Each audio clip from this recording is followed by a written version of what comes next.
kasus ijazah tuduhan palsu terhadap ijazahnya Jokowi ya merupakan suatu fragmentasi hukum dan politik, di mana kita lihat dari elit partai politik juga sudah ikut campur dalam kasus ini, sehingga dalam kasus ijazah Jokowi ini memasuki episode baru, dan episode ini sangat banyak sekali kan gitu, mulai dari episode pasar pramuka, episode desa Ketoyan ya, episode ke UGM, perpustakaan, ke kuburan, dan ini masuk dalam episode baru yaitu episode salah satu partai politik yang keberatan karena katanya dikaitkan dengan ijazah.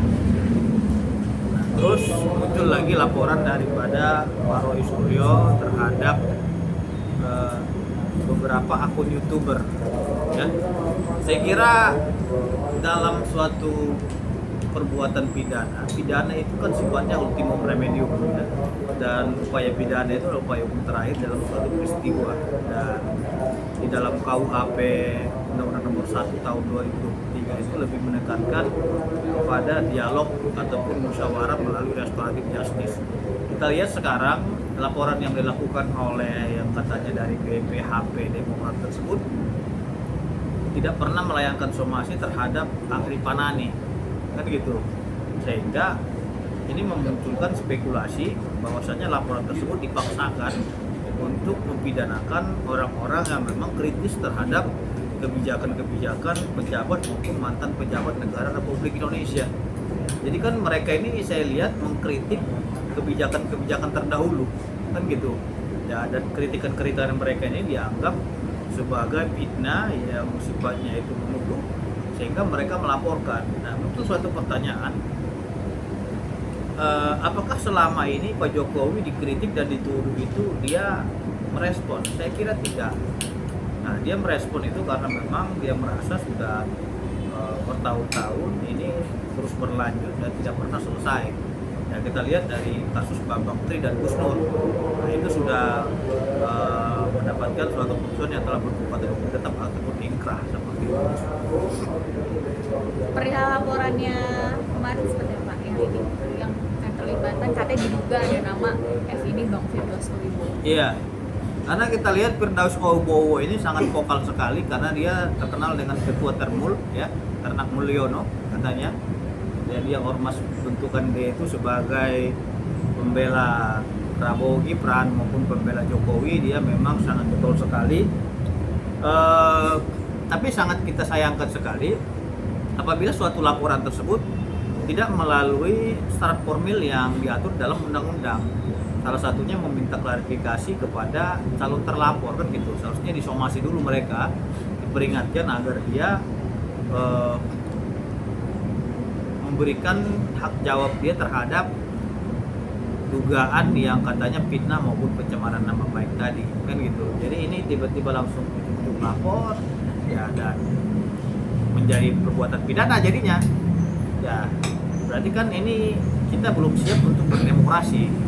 Saya kira melalui putusan Mahkamah Konstitusi bahwasanya kegaduhan di media sosial itu bukanlah tindak pidana, itu putusan MK yang sudah diputuskan tahun ini kan gitu. Tapi kita lihat dengan banyaknya lapor-laporan ini akan memperkeruh dan memperumit persoalan ya, yang persoalan utamanya adalah terkait dengan ijazah, sekarang beralih kepada pencemaran nama baik yang katanya Partai Demokrat, Roy Suryo dan lain-lainnya. Jadi nggak fokus lagi gitu loh.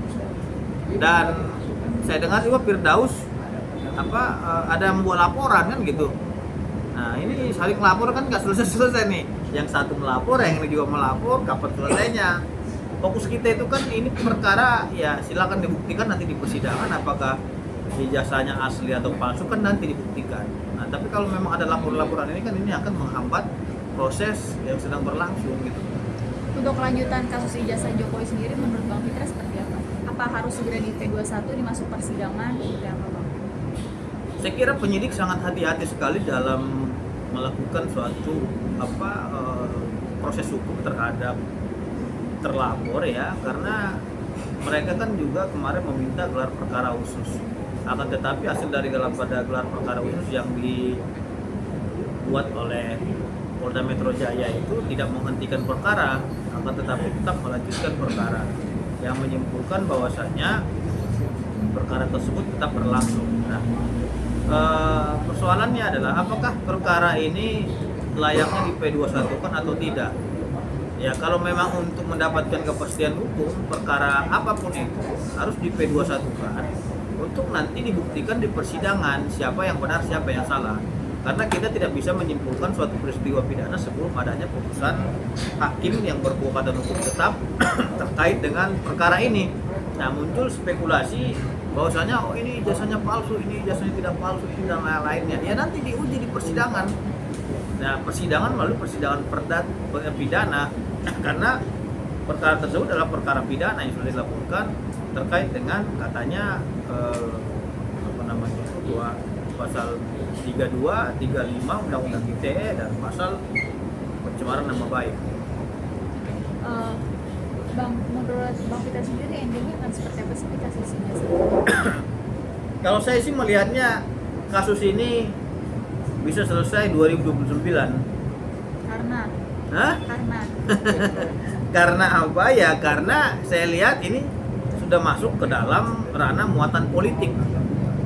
Kalau salah satu partai politik ikut juga melakukan tindakan hukum, ya, dan sudah bergulir proses hukumnya, berarti kan ada